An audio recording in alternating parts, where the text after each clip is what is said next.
The car that I have now, I could have bought it 3 years before that I did, but I waited and waited and waited and waited and waited because I knew I need this war chest to be able. Hey, I'm super excited to welcome you to the Daniel Schulte Show. This is the first one, and I have the privilege of interviewing my co-host and longtime friend, Jarrett Liker.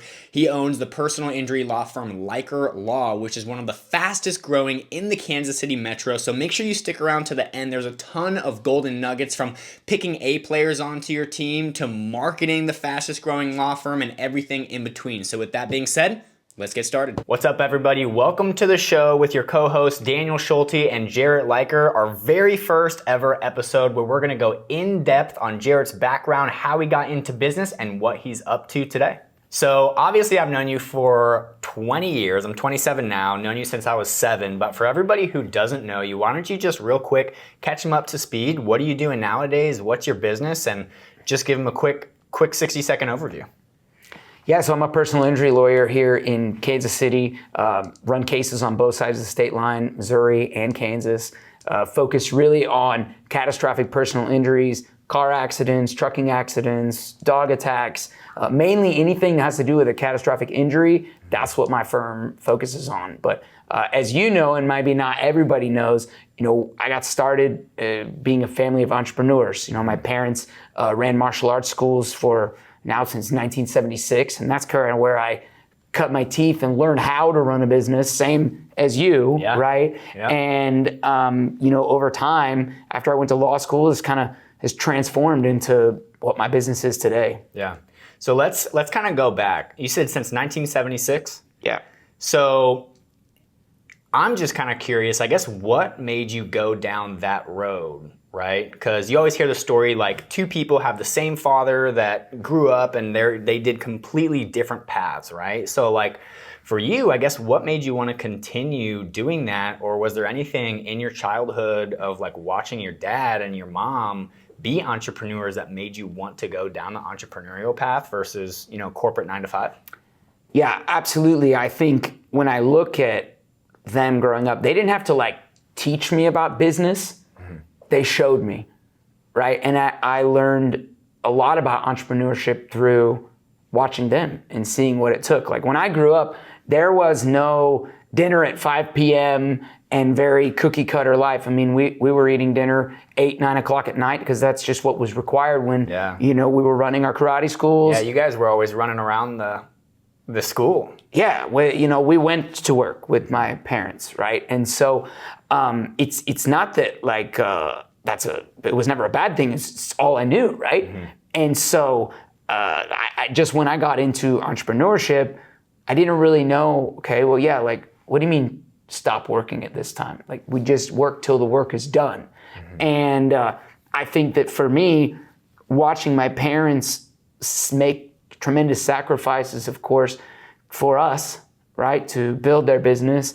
When I went into a situation where I worked in a firm, amazing place, but like it just wasn't the right fit for me because it was total different, right? Yeah. I was working inside somewhere rather than the whole building of a business. And then when I went out on my own, really everything changed because it felt normal to me. When I was in that situation of after law school working in a firm, it was great. I learned so many amazing things, great mentors, best situation I could have ever been in. But it just didn't feel and resonate, with me because it's just that whole idea of a set time and a set place, and it just wasn't in my blood. But then when I went out, it made me like kind of not want to practice law actually for a while. I mean, 1 year I took like a complete break. Because I was burnt, right? And then when I went out and started my own firm and kind of started running my law firm like I knew how to run a business in the martial arts side, and my parents had ran a business, then I was really able to fall in love with it again. Yeah. And so really I think it was just ingrained in my body and my mind and everything from a little kid of like, this is the lifestyle that I wanted to live. Yeah. Right, running a business. And yeah, it's harder, no question. There's no guarantees, no question. There's all those late nights, all those things, right? But that idea of you control your destiny, I mean, for me, that's it. Totally. So let's kind of go to the point of like, you know, when you're an entrepreneur, you're not necessarily limited to like certain job roles, right? So out of all of the things that you could have done, right, what made you go down the path of law versus like, you know, not necessarily being a doctor? You know, a lot of doctors are entrepreneurs, but you could go out and do anything. So what drew you to law especially? Since I was a little kid, I wanted to be a lawyer. I don't know whether it was TV's movie, I don't know what it was, but when I was in elementary school, that's what I wanted to do. And then in high school, I did debate competitively, and I really loved that. Yeah. And so it was kind of like my goal ever since I was little, and then I just stuck to the path. Yeah. But you know, ideally, when I was in law school, I was like, yeah, I'm going to go to law school for intellectual property and business, so then that way I can help us grow our franchise. And then when I got an internship, a clerkship, it's an amazing firm, you know, it was like a completely different type of work. Yeah. Right? I was like, I don't want to do personal injury litigation, but you know, hey, it's a great opportunity. Let me go learn. Yeah. And that was it. So for me, the whole idea was I wanted to be a lawyer since I was a little kid. And honestly, you said doctor, like that side of my brain just didn't work. Math, science, no. Read, write, yeah, okay. Yeah. History, all those things, yeah, I could do it all day. Nice. But yeah, that's kind of was the draw since I was a little kid. I'd love to have you tell the excerpt, and I've only heard this part from your dad. I've actually never heard it from you, so I'd be super curious on your side. But like, so just to give all the viewers kind of the quick backstory, like you were traveling and going to karate tournaments all the time, right? I mean, like, how often were you and your dad and your family like traveling?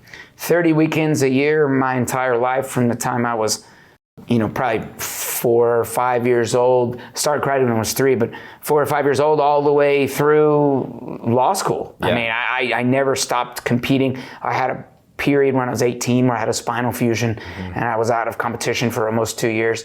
And the reason I asked that, because when you were, I don't know if it was grade school or if you were in middle school, but I feel like every entrepreneur kind of has a little bit of disdain for authority and almost like a, hey, F you, I'm going to show you that I can do it. Because if I remember correctly, there was a part in your childhood where they said, oh, you can't do karate and be successful at the same time. So if you want to tell that story, you know, I feel like every entrepreneur has a little bit of that in them. So. Yeah, I don't know where my old high school principal is right now, but you know, if you listen to this, shout out to you. Thank you for the motivation, because I wouldn't be here without you. But I remember him sitting across from me and telling me, you know, like, this karate stuff is a waste of time, and you can't both do martial arts at a high level, you know, do this at a high level and be a lawyer. And I was like, you know, these are my goals. He's like, it's never going to happen. You will never reach those goals. And so, like, honestly, you know, when people have all those like moments in their life, like you said, like, I hang that shit in my mind forever.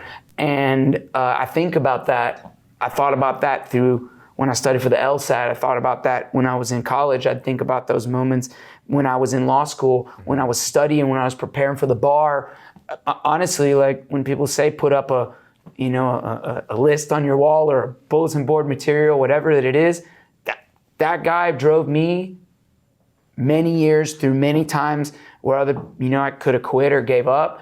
But I think about those things, so not in a negative way, but like, I appreciate that motivation. Yeah. Because you told me I couldn't, and now, you know, like, I am. Yeah. And far surpassed where I, you know, even envisioned that I could go. Yeah, that's awesome, man. Yeah, I feel like every entrepreneur has like one of those little stories that's like, oh yeah, I got this chip on my shoulder, and if I don't do it, then I would have proved them right.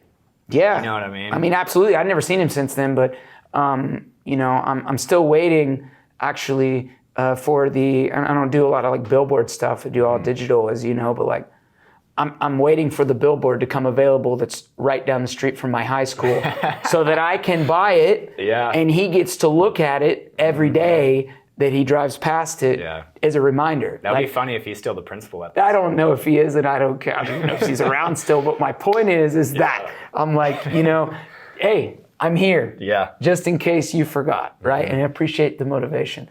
I actually wrote him a letter after I passed the bar.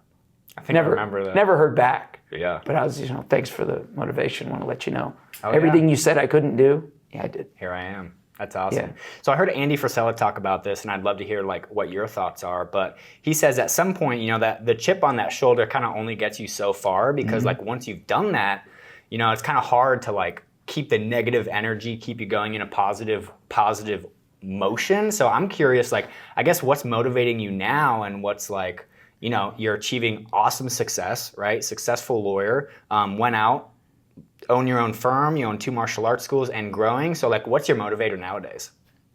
Easy. Those 2 things. Just that constant strive, you know, Kaizen, we've always believed in that since we've been little. Like, and for those of you who don't know, what's it's just that constant 1% improvement every day, you know, constantly improving, whether that's going out and learning more, improving my skill set as a lawyer, improving my marketing, improving myself just personally, my fitness, my health, all those things. Like, I live by that. And so I think that constantly improving, constantly trying to get better keeps me out of a whole thing of needing motivation. Like, I don't need motivation. It's like, that's my duty to improve. But then the same as you, like, I have a family. So it's not just about me, you know, it's about my family and that drive to provide them with a great life, but also lead by example. Yeah. Kids learn through observation. So if you go home and work a certain time and you sit on the couch and you drink beer and you eat like shit, you know, your kids are going to see that. Yeah. Right? Whether than if they see a life of discipline and focus, but then, you know, that you are present when you're with them, you know, that's what I want my daughter to see. Yeah. Right? As to lead by example. Because my parents did the same. Like I told you, they didn't have to have conversations about this is how you run a business and this is how you be a good parent and this is what you need to do. Like all those like uncomfortable conversations people talk about that their parents have to have with them. Yeah. I didn't really have to have those because my parents just showed me. Yeah. So I think those are the 2 things. The Kaizen 1% improvement, then obviously setting the example for, you know, my family and my daughter and giving them, you know, a good life. That's awesome, man. Yeah, me and Lexi talk about it all the time too, especially because I don't remember if it's like 7 years old or 5 years old, but like at some point their personality is like kind of sculpted at that age, and it's super early on, right? So like after 7, not that you like can't teach them things, but like their personality is almost like created at that point, you know? And especially when they're so young, even when they're like a baby, right? Just the mirror neurons, like, it's monkey see, monkey do. You know, like that's how babies learn. So it's funny. I used to like bring Nixon, my daughter, just right next to me, and I would have her like next to me while I'm working out, so she could like see me working out. I had like a at-home band thing that I would do, but no, I think that's great, man. So I'm curious if you can just kind of tie, because I'm sure a lot of people, have tried martial arts and are either doing martial arts and in business, or, martial arts the most tried sport in the world, right? But not everybody obviously sticks to it. So I'm curious just kind of how nowadays you tie your upbringing in the martial arts to the business practices that you use nowadays, and maybe share something that some of the listeners might be able to take back with them, whether or not they are in martial arts. Yeah, so I think and people will say, oh yeah, it's a corny answer, but the discipline and the focus that we learn in martial arts, but honestly, what I learned as a competitor, because like those things, when you're competing at a high level and you're going to school and you're working 2 jobs and all that, like people are like, oh, I don't know how you did it. Well, it's choices.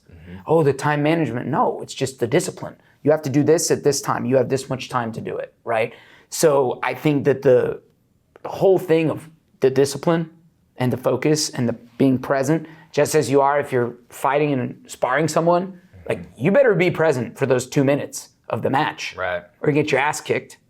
Right? Yep. Or if I'm doing a kata or something, you better be present for those 3 or 4 minutes, otherwise you're gonna lose, right? So like I think that taught me like the same things that I would do as a competitor, a routine. If I have something big for work, I still listen to the same playlist that I would when I competed. No the kidding. same songs, the same thing. I prepare the same way mentally. Yeah. Same music, honestly. Yeah. It's same thing, same routine, because it's like triggering your mind to go into that mode. Yeah. Whether it's, All I do is high win, baby. performance. Yeah, right? High performance. Shout out DJ Khaled. Yeah, high performance. So I think martial arts, that really helped me kind of tie that in the life skills. I think those are some of the big key things, the discipline, the focus. Those are the foundation of like kind of who I am. Yeah, that's awesome. And so I'd love to get a little bit of just kind of an inside look. So like you're one of the fastest growing personal injury firms in Kansas City at this point. So I'd love just to kind of go to like, after you passed the bar and you went and, you'd learn from this bigger firm and then you took that year off. I'd love you just to kind of take us from start to where you are now with the firm and maybe some trials and tribulations and obviously the successes that you've had along the way too to become one of the fastest growing personal injury firms, probably not just in Kansas City, but probably in the nation as well. Yeah. So you want to know from the beginning after law school, or you mean when I first started the business? Let's do it from the business. Okay. From the business inception. Yeah, cool. When I first started the business, I had created the LLC. I did the whole thing, right? And then I started with just one or two cases, and then I was like, hey. I kind of want to back up even more because, like, I guess what made you want to come out of retirement? Because you were taking that year off. Like, was it planned to come out, or were you like, okay, no? Because that's what I thought. I thought you were like, hey, I'm done, right? Actually, why don't we do this? Why don't we take people back to the point where you had the heart attack? Or not the heart attack, the anxiety attack. Yeah, like a really bad panic attack, Yeah. Why don't we go back to that point? Because I feel like that was kind of the one you were like, hey, I need to... Yeah, because, it was like I was still competing and still working at the firm and all these hours, right? And then still trying to run the karate schools and probably would have been worse had you not been at the helm of the karate school at the time. Yeah. Thankfully you being there. But yeah, I had that happen. I drove myself to the hospital. I thought I was having a heart attack. And the doctors were like, nah, you're just having an anxiety attack. And I was like, I don't even know what that is. Yeah. Right? And so it kind of made me really sit back and think like, man, is this worth it? It's like, is money worth my health? Especially just from coming from a background of health and fitness and martial arts, right? So, and like, what do you think induced it? Was it just like the workload? I know exactly what induced it. Okay. I know exactly what induced it. I was working on a lot of big cases, right? And I had, I was working late, kind of one night, and then, one of the main guys came in that I didn't really work with, and was like, hey, we want you to jump on this part, this case, and and start working on this. And I knew it was like a behemoth. It was a huge case, and my plate was already so full. Yeah. And I just remember it just took over me, man. And it was like, man, I didn't have any more space. I didn't have any more brain space. It was one of those things that was kind of like just really overwhelming. And that's kind of what, induced it. And again, the guy that I work for, Scotty, was just amazing. Like, honestly, when you look at like Tim Grover, talks about cleaners, he is that, right? Yeah. I had the best mentor I could have ever had. You know what I mean? And when you look at the kind of different types of personalities that were in the office, he was just so very methodical, planned, like my personality. Like, I like that, methodical, planned, organized, all this, right? And not everybody was the same, but that was the beauty of the partnership, was they had different mindsets, right? And so, when that guy kind of tried to get pulled onto this other case, it would be working with a different person, different personality, not the same as mine, and obviously just a lot going on. That's what happened. And so, also it was looking like that the karate was going to be in the Olympics in 2020, right? And I was still competing at the time. And so all of that was going through my head, like, hey, do I want to try for this? Do I want to work at this? Do I want to maybe put my time and effort the next couple years into try to make this, right? While all that happened. So then I was like, hey, look, I'm gonna focus on that. I'm gonna focus on my martial arts, right? And maybe that would be my goal, is to make it there. Maybe it would be the business, but I want to focus on my martial arts. I need to go back to my foundation of like who I am, right? And so then I stopped working there. And then I just was working in the dojos and just training and teaching people. And, I wasn't sure whether I wanted to go back into the practice of law at all. because every time I would think about that, I would think about that moment, kind of Right. when I had that anxiety attack, panic attack, whatever that Yeah. you call it. And then I was like, you know what? Like, I remember getting a call and someone in a car accident, and they were like, hey, can you, help? Actually, it wasn't a car accident. It was a dog bite. It was a dog bite. It was a dog attack. And it was a family friend of ours, and he was like, hey, can you help me with this? You're a lawyer, right? And I was like, yeah, sure. So I started working on that one case, right? And I was working through that one case, and then another phone call, and then another phone call, and then next thing I knew, I had like 10 cases, and I was kind of like, hey, this is cool. I can do this as a side hustle in addition to the dojos and all those things. And I kind of went along slowly, a little bit. And then I started getting more and more cases. Yeah. Right. And then I'm like, hey, I kind of like this again. This is kind of fun. Yeah. And just to clarify, at that point, you weren't working for anybody else. But no, you had your own just firm for at that me. point. Yeah, I was taking the cases and I was working them, and it was only like 10 files, so it was pretty simple. But then I started resolving the cases and getting policy limits and doing well for them, and it's just what I knew because again, I was trained by so many great guys. Yeah. And I was like, this kind of works. Like this is I like it again. And so got with my buddy Luke Whitworth. At the time, he had his own firm. We both were trained by the same firm. He had gone out on his own, and Luke invited me down to his office, and was like, "Hey, I'm going to be moving back into the building. I have a space. You should come up here." And I'm like, "Man, I don't really know if I want to like get back into that whole thing." Yeah. He's like, "Trust me, it'll be different. This is going to be your own thing." And so, thanks to him, thanks to Luke. I mean, I don't even know if I would be here if it wouldn't have been for him. Like, hey, come up. I went up and never looked back.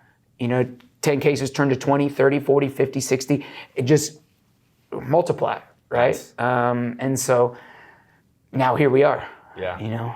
That's awesome, man. And how many team members do you have working for you at the law firm? Yeah, so we do on the pre-litigation side, there's five of us. And then on the litigation side, I work a lot with Luke and James on their firm, and they've got about the same size on the other side.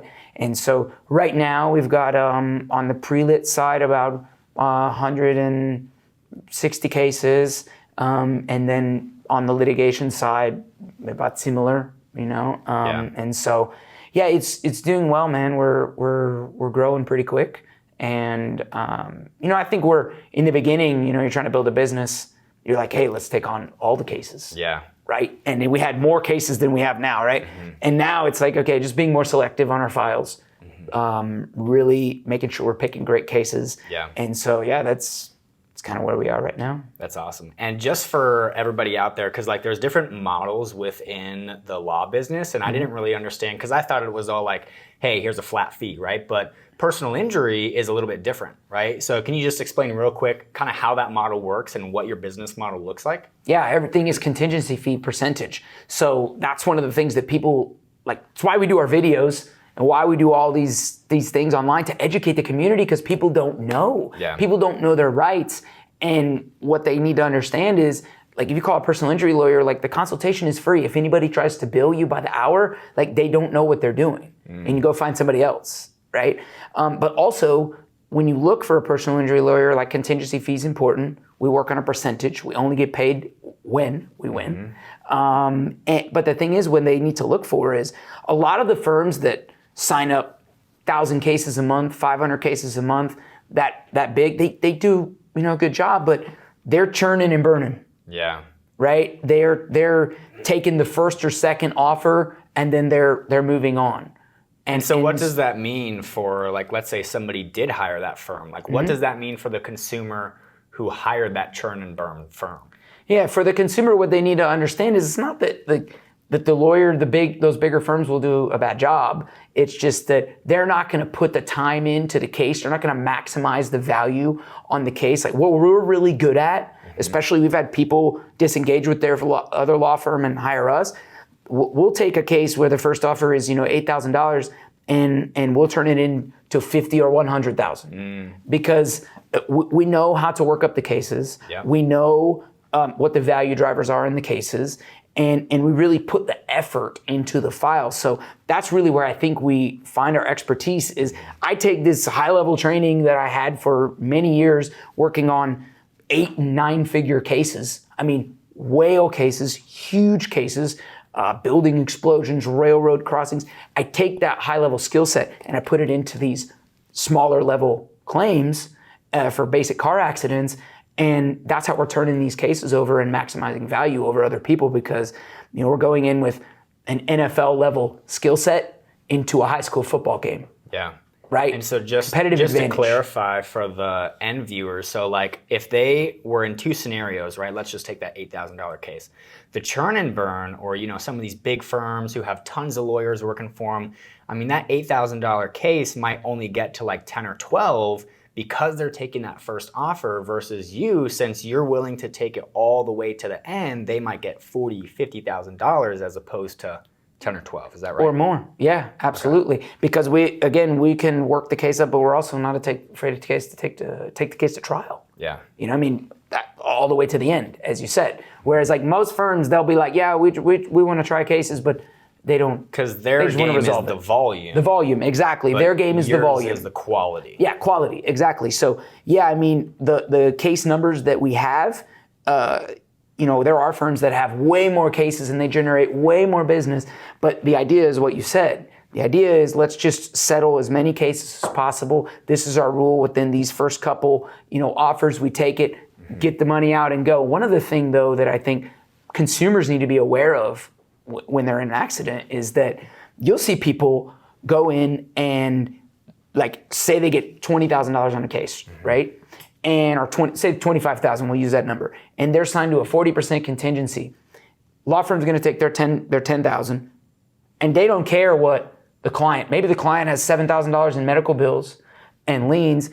They're going to take 10,000, and the client's going to get 2,000 because they have to pay off all those other bills. Yeah, versus like, hey, look, if there's a situation, like we will reduce our fee. We will work with our clients. Like I absolutely despise that when you look at a settlement sheet and what client's going to be happy with that. Right. Where it's like the lawyer got 6 times or 3 times or 5 times the amount of money as me, and I got this little bit at the end. So like all those things are important. And that's why taking those first offers at those churn and burn things are just not good. Gotcha. Yeah, totally. And I'd love to, because your business model is a little bit different, right? Like you guys are kind of a crisis business model. Like people don't come to you. It's kind of like a plumber, right? Most people don't call a plumber unless they have, shit go wrong, literally. Yes. So I'm just kind of curious, because like we've talked about some different marketing things, but I mean, your marketing funnel and your marketing process is different than just, somebody going and knocking on doors for solar or cold calling. Cause you can't cold call, like if our camera guy, right, Josh, if he doesn't have an injury, like he's not calling you, but you also can't use advertising to get him either. So like what does your marketing look like and how are you getting cases to you outside of, hey, a family friend got injured and they want somebody? Like what does your marketing look like? Urgency-based business is what I think you're looking at, like locksmith, personal injury, like I need somebody now. So I think about it as 2 ways, right? That's why you see so many people focus on branding. Like a lot of people will be like, oh, that's stupid. Why does that guy have the bus and all the billboards and all those things? And like, why return on investment is terrible? Well, because they're going after the brand, right? They want people to think, lawyer, oh yeah, that they have one idea. Yeah. You go to the airport, you see this, like literally they want to be omnipresent, they want to be everywhere, right? So I think the brand is really important. And then, we focus some specific marketing on specific areas where we know the accidents may happen. So our digital marketing is a lot more sniper focused per se, right? Very much pinpoint, geo-targeting, geofencing things. We'll focus on that with there, but also we run a lot of branding campaigns.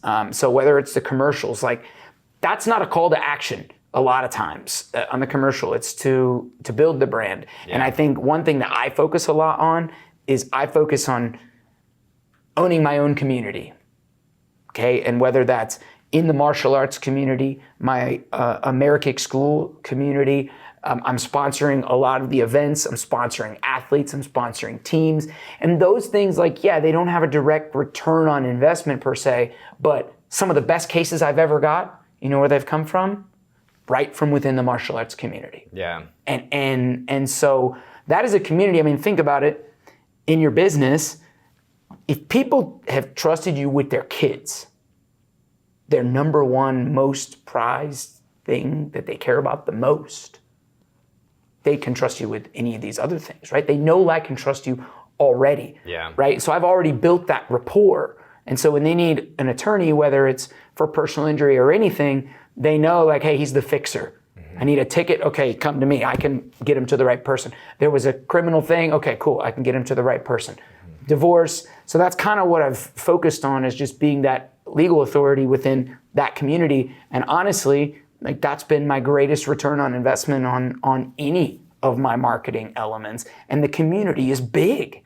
And if I get a case in another state, that's where building those relationships with the other lawyers is key too. Yeah. So I think, to answer the question, is there's specific, geo-targeting, digital ads, and really the branding, but also own your community. I think that's something people should think about, is why are you looking elsewhere when you're not looking? Do you own your community? Are you the first call if someone needs a digital marketer and somebody within your community, if they didn't call you first or they didn't message you first, you haven't tapped the potential. Right. I was talking to our team about this the other day.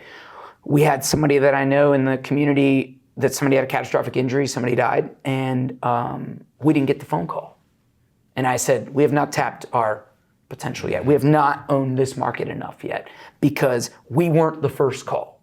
And we need to be the first call. That'd be the first time in a long time, though. Yeah. But you know what? We should be every time, right, within that martial arts community. So that's one of the objectives there for me. Yeah, there's a good book. I haven't personally read it, but I think you can probably get most of the gist from the title. It's called Dig Your Well Before You're Thirsty, right? 100%. And in your case, because like you said, right, like, people don't really call those urgent businesses until they're in that problem. You know what I mean?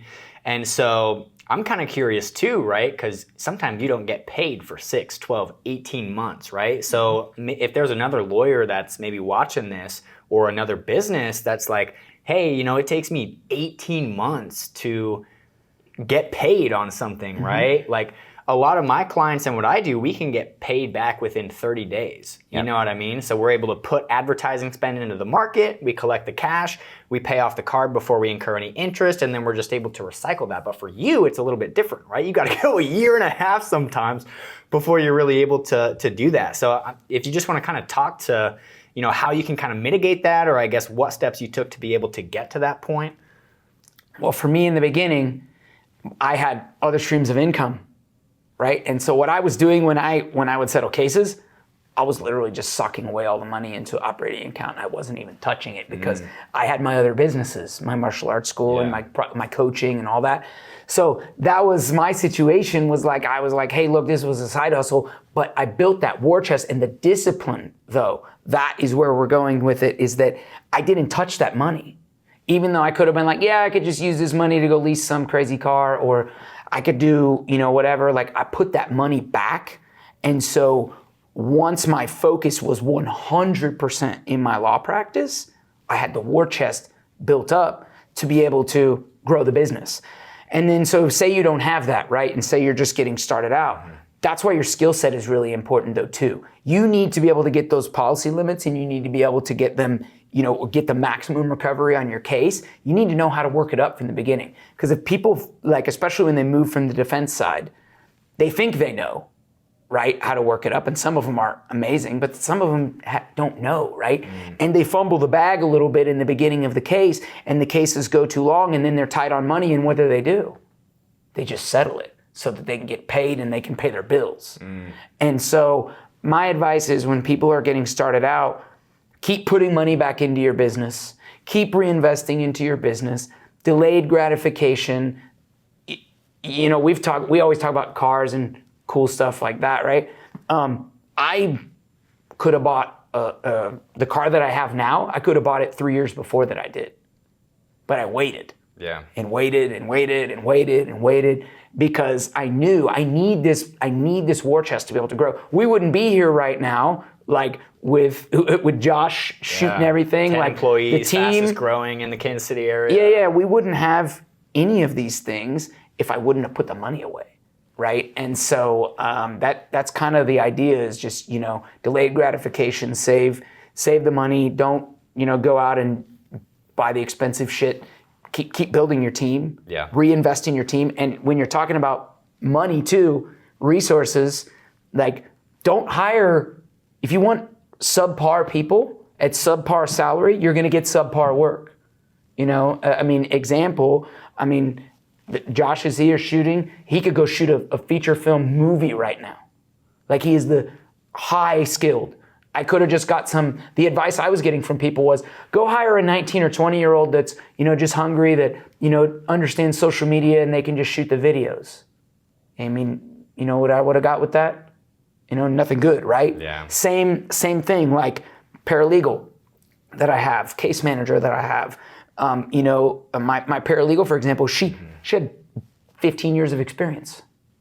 I could have got somebody straight out of college. Yeah. Maybe it would have been good. But like I went and got somebody that knew what they were doing and paid the premium and paid the price. And that's exactly why, it can be successful. But you have to be able to afford that. You got to spend the money. Yeah. Yeah. I tell this story, like when I was growing up, my parents would always want to go the cheap route. And so if we had a car problem, right, they would go cheap and they would, kind of get a Band-Aid put on it, right? But then it would break down 2 weeks later, same part. And they would go back to the cheap place or find another cheap place, right? And not only was it like costing them each time to do that, but not everybody thinks like this, but as an entrepreneur, your time is worth a lot more than, someone who's doing an hourly wage, especially if it's dynamic as an entrepreneur, because, an hour of your time might cost $1,000. You know what I mean? And so it's like, at the end of the day, it's like, man, you could have just paid a little bit more to get it done that first time. But I know that you and I are also a big proponent of buying speed via other people's education and mistakes that they've made so that we don't have to take the long road of learning that, but we can just pay somebody else to basically take us through the landmines of like, hey, do this. This is how I got X result versus trying to figure out all the time and the resources of doing it ourselves, So to your point, and I made the mistake in my own business where I was undercharging, and because I was undercharging, I had to go and hire virtual assistants in my agency, and they were great on the technical work, but like they didn't just bring that same value of, just paying somebody a little bit over market price.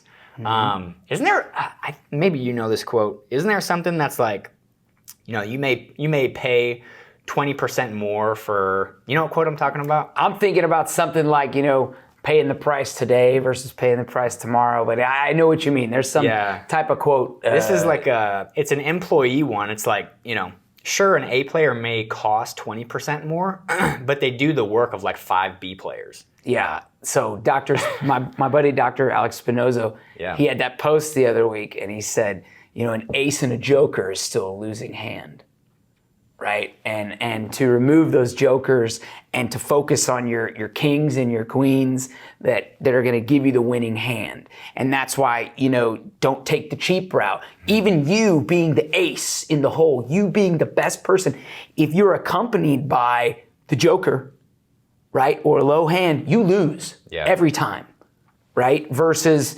focusing on those high level people. So that's always the thing. Hire slowly, fire quickly, right? Yeah. And fortunately, like I don't really have to terminate people because you hire the best people. Yeah. And you want to make sure paid them well.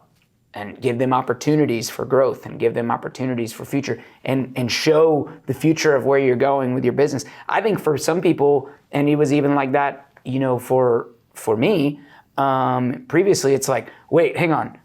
We're settling $100 million, $200 million in cases and all this, and I'm making this much. Like, wait, what? Yeah. And I don't have an opportunity for big growth.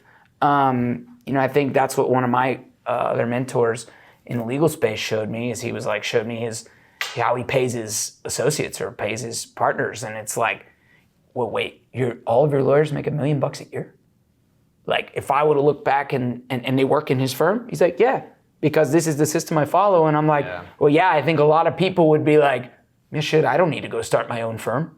I'm going to stay right here. Yeah. This is perfect. Mark Cuban, man, he always says, rather have 10% of a watermelon than 100% of a grape. And that this is the same quote that my mentor is using this same as well. Yeah. He's the same thing. And absolutely.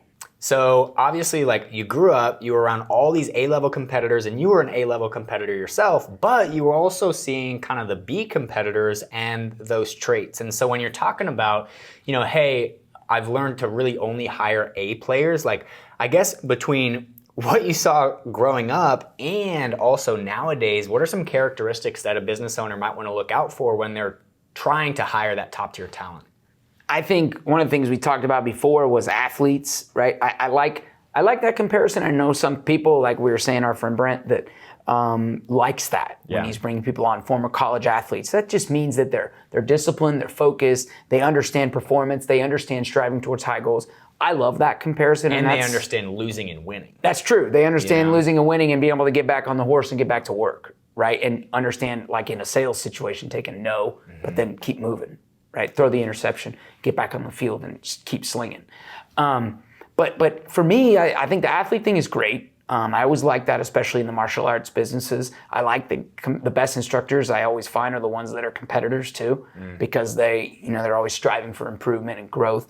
And they also set a good example. But in the legal side, I think it's finding those all pros at whatever that their specialty is that they do.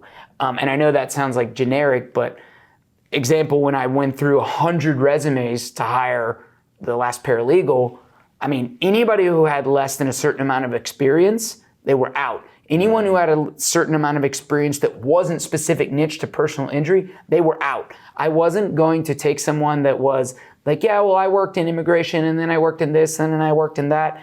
Like, no, different ball game. Well, different ball game. And I want somebody who can come in and they can learn the playbook and get right into the team.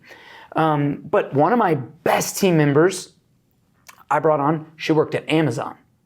Okay, and I know that sounds counter, but she's a case manager, right? So it didn't require the legal experience per se, but she understood systems and processes, and she gave me a writing sample. She was super disciplined. I could just tell the personality comes back to, like you said, athletes, personality.